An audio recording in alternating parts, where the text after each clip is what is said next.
Alright, today we're going to talk about life and death are in the power of the tongue.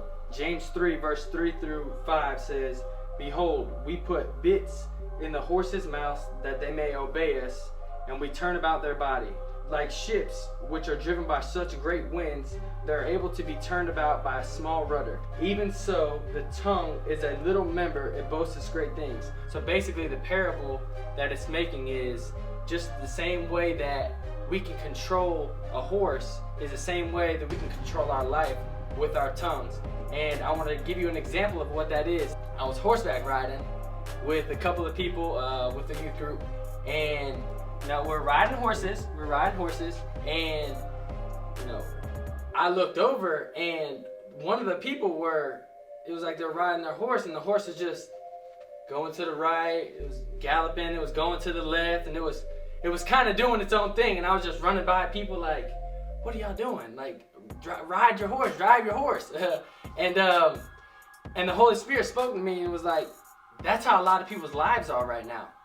See, the point that I want to get y'all to understand is the direction of your life has to do with the power in your tongue. It has to do with the power that is in your mouth. So if a horse, we can turn it to the right, we just pull it to the right. If you want it to go to the left, we pull it to the left.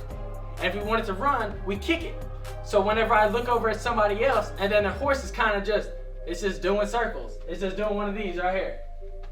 And I look around and I'm like, man, that's crazy, because you ain't going nowhere. And that's the same thing with our life. If we're going to want to go somewhere, we need to start speaking into that direction.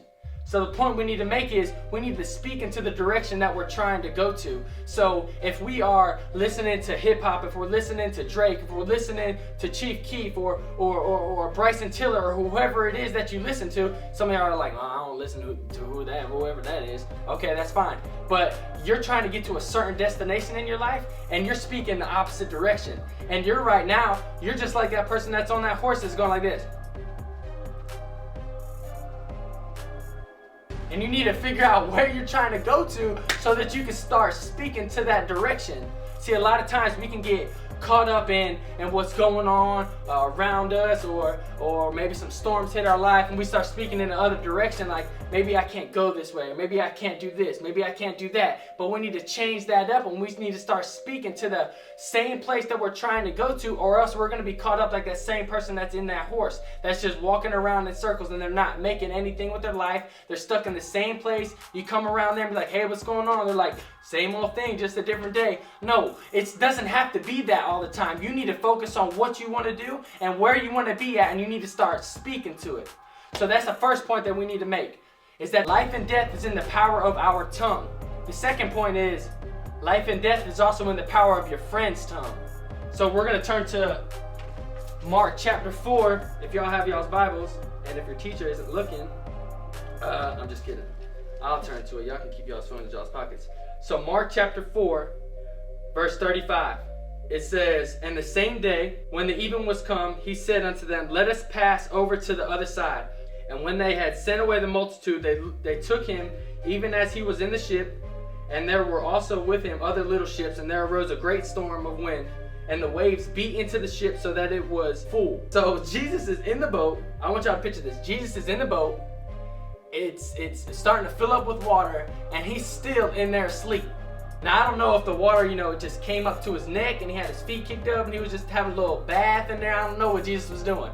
But that's what was happening, okay? So he's asleep, the storm is going on, and he's asleep. It says that his disciples, his friends, came to him and said, "Master, carest thou not that we perish?" So if we put that in basic terms, his friends come to him, he's like, "Don't you care we're about to die, Jesus? You over here asleep on the pillow? Don't you care about me? Do you care at all? I know that you're sleeping, but don't you see this storm?" And then Jesus goes like this. He arose and he rebuked the wind and said unto the sea, "Peace, be still." And the wind ceased, and there was a great calm. And he said unto them, "Why are you so fearful? How is it that you have no faith?" I want you to think about this. So when I read back up, and it says that Jesus was asleep in the boat, even when the storm was going on, he didn't wake up because the storm hit. He woke up because his people came to him and started complaining.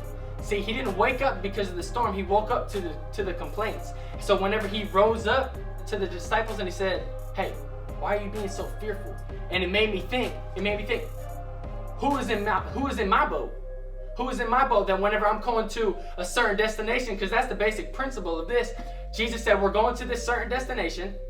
And then when you're going to this certain destination, all of a sudden some storms arise in your life, some persecution, some trials arrive in your life. And then right after that, his friends come to him and they start speaking defeat.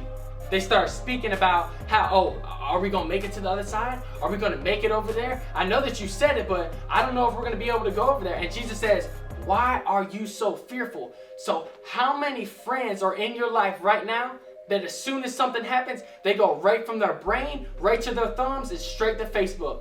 They get to gossiping, they get to talking about people, they get to murmuring, they get to complaining, and they get to speaking about, I can't believe we ain't gonna make it there. I don't know how we're gonna make it there. See, I want you to get a realization of, take inventory and think to yourself, who is in your boat? And who is speaking defeat into your life on a destination that you're trying to get to? See, I'm so sick and tired of people that are always trying to be down to ride. Oh, I'm down to ride. Whoever it is. And you're probably thinking right now, who is in your circumference of friends that are just ready to ride? At any given time, you could just hit them up and they're just ready to ride. A lot of y'all are thinking about some people right now. And I had to start to think to myself about some people that I thought that were down to ride. But you know what? I'm tired of people that are just down to ride. Some of y'all are wasting my gas. Some of y'all are making my tires go low. I'm tired of y'all just sucking the life out of me. To wherever I'm trying to go to this destination, and then you're just jumping on board along for the ride. No, we don't have time for that. We don't have time for people that are just jumping in and trying to go over wherever we're going to go. See, whenever those people get into the boat, and then you start going to that destination, and then the storm arrives, and they start speaking defeat, they start speaking hate, they start speaking all these wrong things that into your life that's not helping you get to the other side. And let me make this more logical to you, because some of y'all probably never been in a boat. So let's say that it's a car. You're in the car, and these people are down to ride. But whenever you get empty, see, I don't want somebody that's down to ride. I want somebody that's down to push. Because whenever I run out of gas, and whenever those people that are down to ride, they're going to get out and walk away. So how many people that are in your life that aren't just down to ride, but they're down to push? See, we need to take on this mindset that we need to get some certain people that are in our life. And I'm not just talking about the car. I'm talking about your basic walk in life. When you're tired and you feel like you can't go any further. Whenever you're like Jesus in the Garden of Gethsemane and he's bowed down on his knees. Before he went there, he said, hey, I need y'all to watch for me for a little bit. And when he said by watch, he meant for them to pray. Hey, whenever these people, when you run out of gas, how many people that are around you that are going to pray for you? How many of those people that are around you are going to speak life and encourage you? See, we need to get out of this mindset that we've got, I need to get these people that are down to ride. No, we need to get some people that are down to push.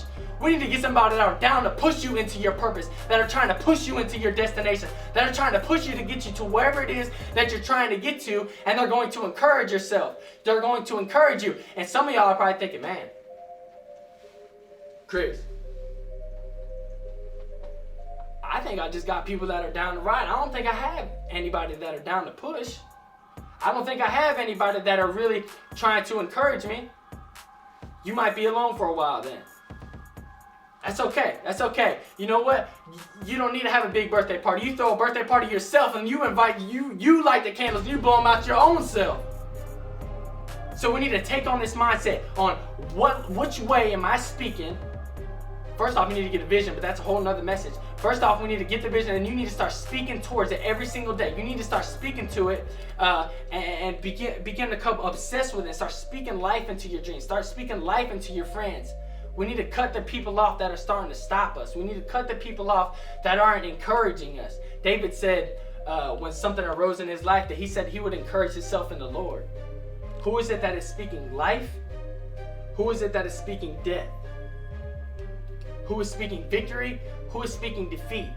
You need to choose whoever that is, and you need to separate them. Let's start speaking life into our neighbor. Let's start speaking life into our dreams.